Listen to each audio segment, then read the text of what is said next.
Well, good morning, everyone. As you're gathering, just a few announcements as preparation, and then we'll repeat them briefly toward the end of the service, but this is a way just to begin getting you ready. Today's the all-church picnic. After church, we hope that you've registered. If you didn't, I hope that you'll show up anyway. I don't know if I'm supposed to say that, but I hope you will. It's a bring your own picnic, BYOP. If you'd like to come, and it's just a way for us to begin assembling in some new ways, particularly around food, because food is so central to our life together as Christians.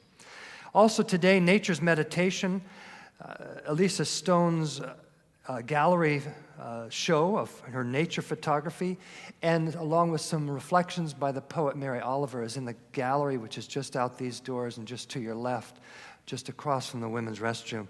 You'll want to see that. Some gorgeous photography is there.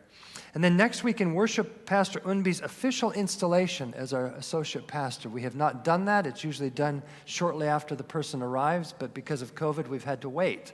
So her installation is next week, which means we have guests from the Presbytery, which is our regional association of Presbyterian churches, and Dr. Mary Westfall, previously who served our congregation as a pastor, will be here preaching. She's the executive presbyter of the North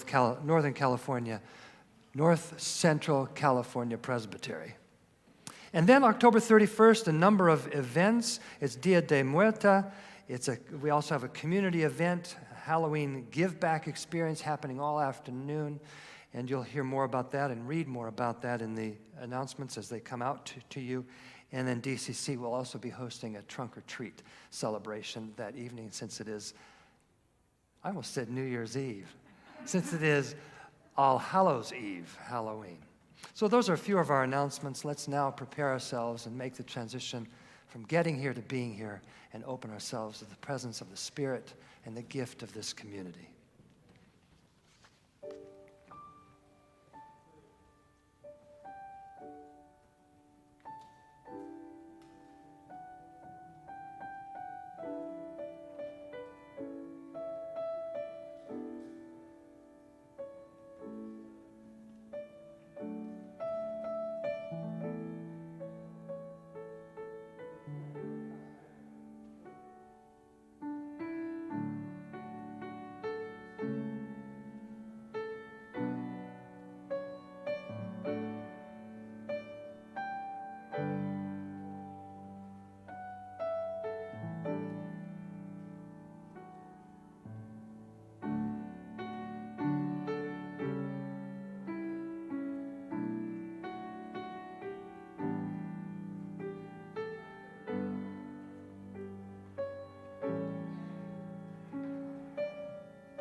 Grace to you and peace from God above us, God beside us, and God within us. Life is complicated. That's an obvious statement, isn't it? There are times we can't make meaning out of life, no matter how hard we try. Sometimes, maybe even often, we can't make sense of God. Who is God? Where is God? What's God doing? Why is God not doing what we think God ought to do? When our lives are complicated and puzzling, most of us want clear answers.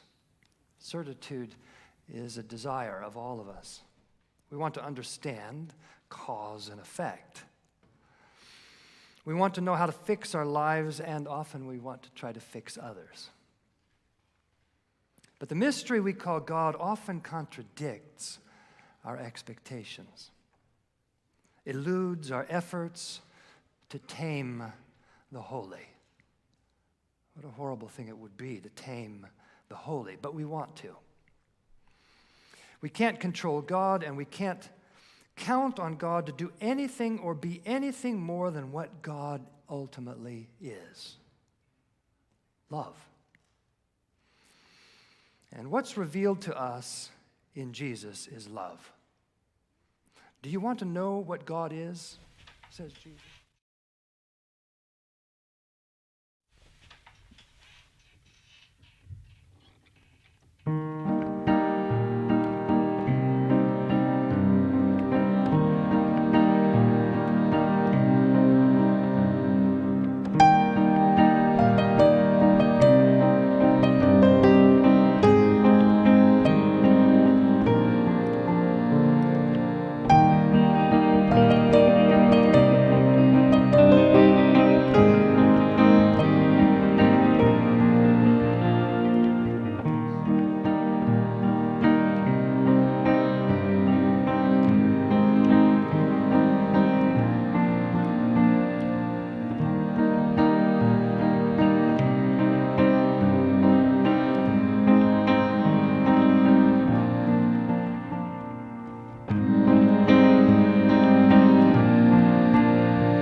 You may be seated, and the children watching online can come gather around the TV or the computer for Kate's Discovery Time.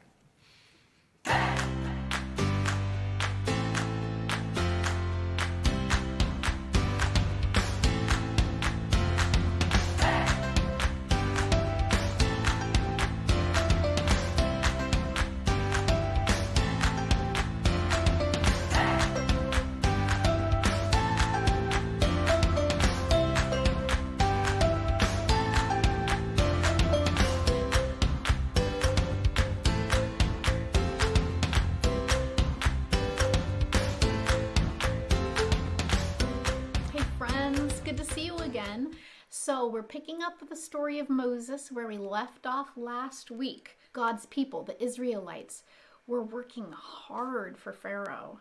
Pharaoh was using them to build all sorts of things, and he wouldn't let the people go.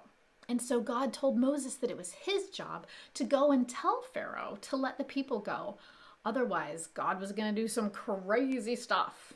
So Moses did it. Moses and his brother Aaron went together to speak to Pharaoh. And when they asked Pharaoh to let the people go into the desert to worship God, Pharaoh got mad. Pharaoh said, "No way. They're my builders. They're my brick makers. Forget it. I'm not letting them go." Then God sent Moses back to Pharaoh. God said, "Tell Pharaoh that if he doesn't listen, I'm going to turn the whole Nile River to blood.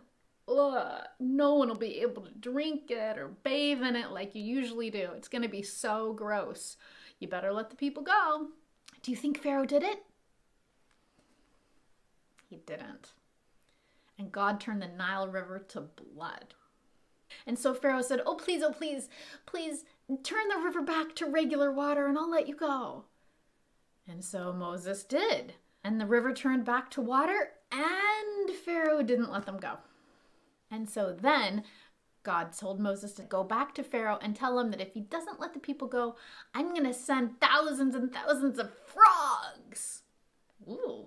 Tell Pharaoh that the frogs are going to be everywhere, even in his bed. So Moses did. And Pharaoh said, "I don't believe you. Forget about it. No way." And then God sent the frogs. They were in their beds. They were in their food. They were everywhere. And Pharaoh said, please get rid of the frogs and I'll let you go."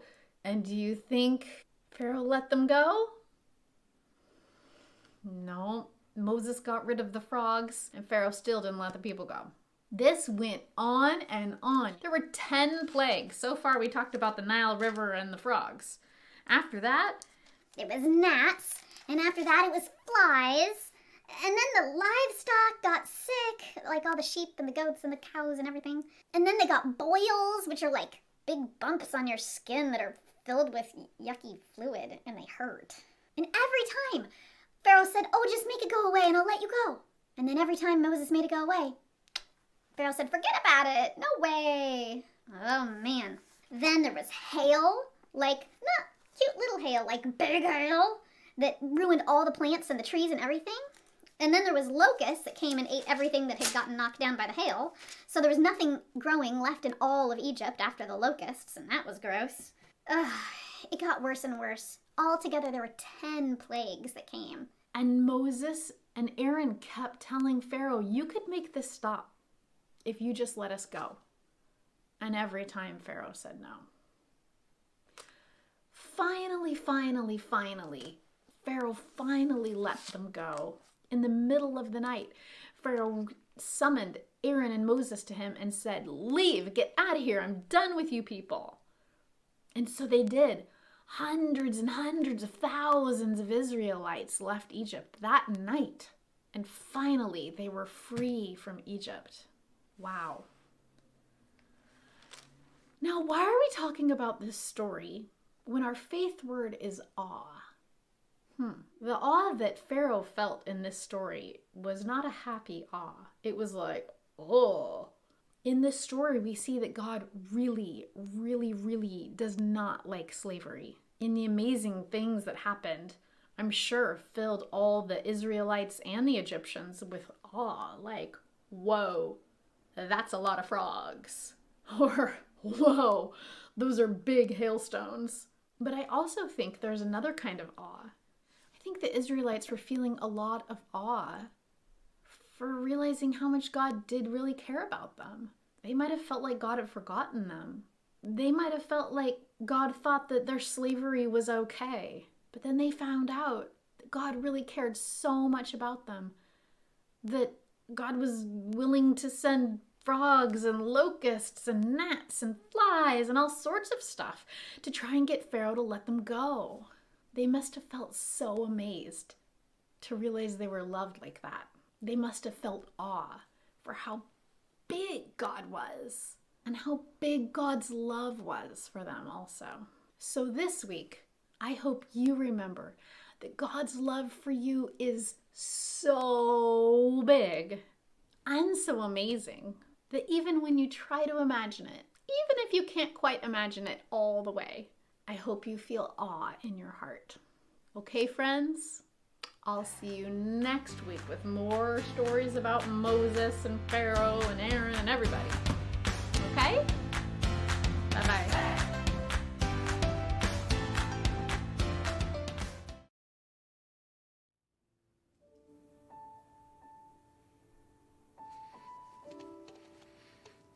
I'm half tempted to inhale some helium. Let us pray.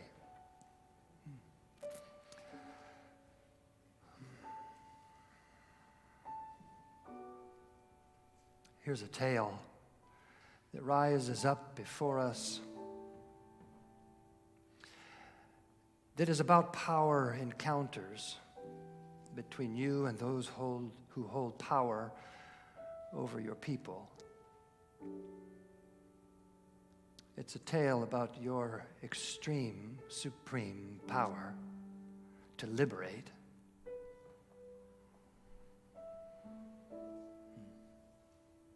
We're tempted to want that again today. But you reveal to us a different kind of power. A power that heals, a power that hopes, a power that transforms each of us and all of us from the inside out. Jesus told us this power would rise up within us like a stream. The Spirit like a stream, the Spirit of love like a stream flowing from our hearts, gathering us together with others that we may work together for the well-being of the world. Help us live in that power, a power from below, a power beside, a power within, rather than a power over that can become